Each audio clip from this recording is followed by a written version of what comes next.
Most death said speech is my hammer, bang my roll into shape, now let it fall. I say peace is my hammer, bang my roll into peace, and let it fall on the eyes of the children. Frère Jacques, do do do do do do, Frère Jacques, do do do do do, me voo, do me voo voo, ding ding ding ding ding, do me voo voo, ding ding ding ding ding, ding ding ding ding ding ding ding ding ding. Where are the forks of peace? Where are the knives of peace? Where are the spoons of peace? Where are the eyes of peace? Where are the hands of peace? Where are the tongues of peace? Where are the children of peace? Where are you? You. Where are you?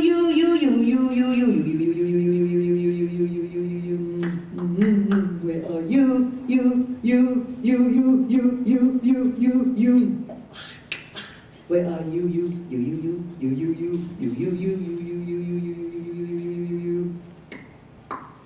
A poem about peace.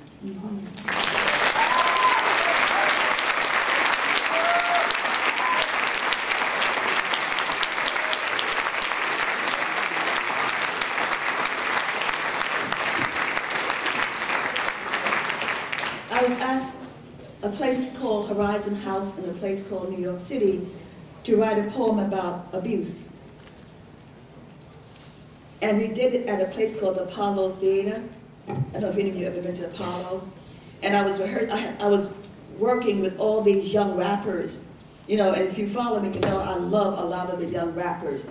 I mean, especially when they do positive stuff, not when they're calling people hoes and stuff, you know, because I will, when I go and stand up 3 hours to listen to people, they start saying that I boo, you know.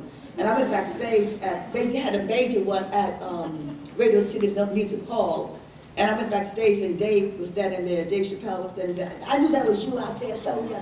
I said, yeah, you can, you know, we took too long to bring women to this arena. And not to put it down someplace, have someone get up and say, yeah, I boo. I will boo. I warn people. If you say something negative, I won't boo you.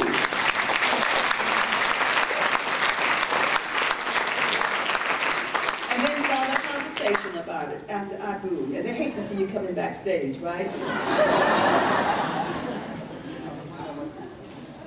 This piece is called, but what was so interesting is watching the young men and women rehearse, and I was leaning up against one of the pillars, you know, there with my eyes closed, and they said, Miss Sanchez, what you doing? I said, well, I'm leaning up listening to Sarah and Dinah and the Duke, all those people who played here before I got here.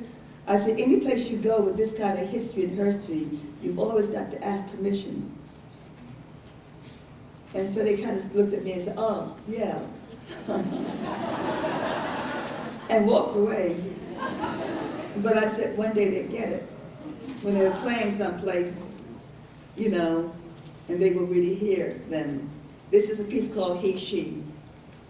She, ferocious with flesh. He, amputated at birth.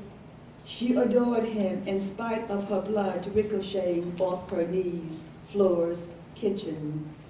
She cried until the morning descended on her. She stooped into his arms where he grabbed her between kisses, pretending he didn't do it, didn't mean to do it, wouldn't do it again.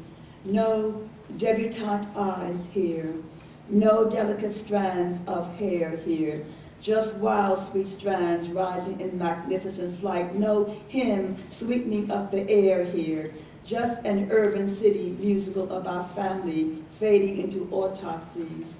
Maybe, she thought, after she rubbed the welts, she thought maybe this pain he painted on her body was his art, his celebration of self. Maybe, she thought, after he had come inside her 3 times and he was too soft to receive further adoration, maybe he went out to find music where maybe the agony of being black, Latino, white, Asian would not quarantine him. She remembered that day, which was like no other, throbbing like youth, but older than young, high-stepping assassins. She noticed the hairs growing out of his nostrils, measured the spit cap between his teeth, saw his eyes shifting in purgatory. He had traveled all nights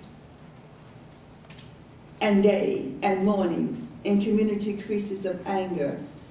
He replayed the night, jokes about your mama, his mama, other old bitches, perfume in paradise. Don't get me wrong, he said. I love the smell of cunts, catacombs of blood and lies.